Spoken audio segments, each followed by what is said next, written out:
If you love movies and movie discussions, you come to the right place. Who am I, you ask? I am the Wiz. I'm here today to review the 1970 documentary Gimme Shelter, directed by Albert and David Maysles and Charlotte Zwerin.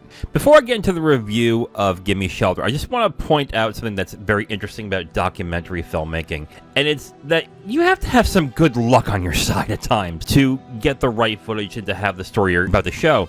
This movie is basically the Maysles brothers. They were documenting the U.S. tour of the Rolling Stones. And at the end of that tour was the Altamont Speedway Free Concert. Just the luck to have not only to be there, which I think that's not the luck really that was there, but to get the right footage and get the right stuff that you would need to show what happened does take a good amount of luck. In that aspect, it is interesting to watch a documentary and then think about, wow, they must have been really lucky to be at the right place at the right time and get the right shots for all this to work. It's good to put into perspective what Gimme Shelter is. When you hear about Gimme Shelter, I think what a lot of people discuss is the Altamont Free Concert. What's interesting about this movie is it is about that sort of.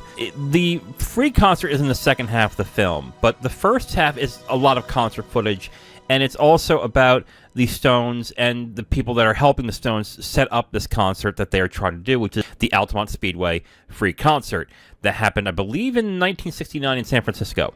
What's interesting about the movie is it's a showcase in lack of maturity and planning, especially in the part of the Stones. The story basically is this. The Stones want to do this free concert in San Francisco. I think they originally chose the Golden Gate Bridge Park, but that started having a lot of complications. And then they decided within a very short amount of time to have it at the Altamont Speedway. The film shows basically the people that are handling the Stones and lawyers that are representing the Stones try to get this all set up and ready for them to do the concert. And to think about the logistics and all the handling you have to take care of is daunting in that. And it's almost irresponsible. Well, no, it's not almost irresponsible. It's completely irresponsible to actually think that this could be done. And the film really shows what the handlers had to do to get it going and the complications with that, while on the other side, the Stones are just doing their thing, carefree. They're doing their concerts, they're doing their thing, and that's about it. It's an interesting juxtaposition as well, because the film not only shows what the Stones were doing before the concert, they showed what they were doing at the aftermath. What's interesting about this movie is that it has this interesting juxtaposition where the Stones are watching the film that you are watching as well and reacting to it. Especially Mick Jagger in this movie. And it's really interesting to see.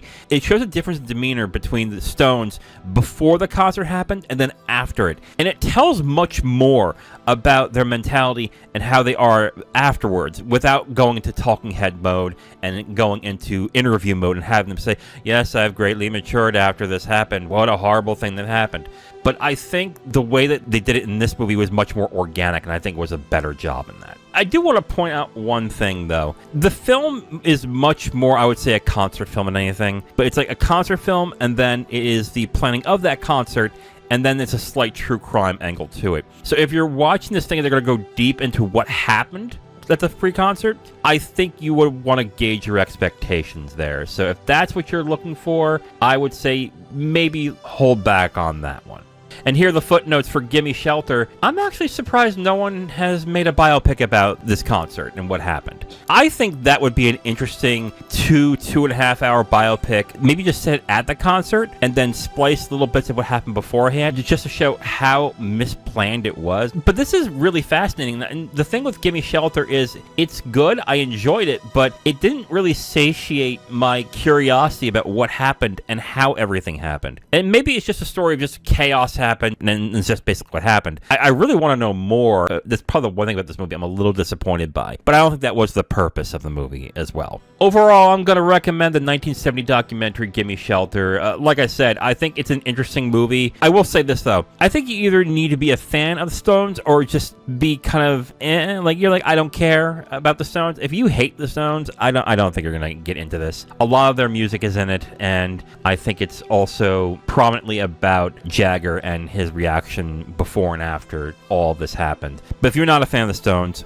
you maybe want to skip this one. Honestly, I'm more impressed with how the filmmakers decided to actually present this and to show the differences between how the Stones were before and after, and I think that is the big highlight of the film. I will say this, the concert footage is actually very well shot. So overall, I recommend Gimme Shelter. Check it out on Max, and I believe it's also on the Criterion channel if you want to check it out. Now, if you want my full review on this movie, you can go to my website at IamTheWiz.com. You'll have my full written review right on the site, along with a link to the video that has this review that you've just listened to.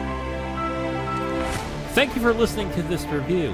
If you want to know what we're reviewing in the next couple of days, you can look on the screen right now to see what's coming up next. If you liked what you heard, go ahead and leave a like on this video. If you want to discuss your opinion on the film or the review itself, please leave a comment. And if you want to hear more, subscribe to the channel. Thank you again for listening. I will talk to you next time.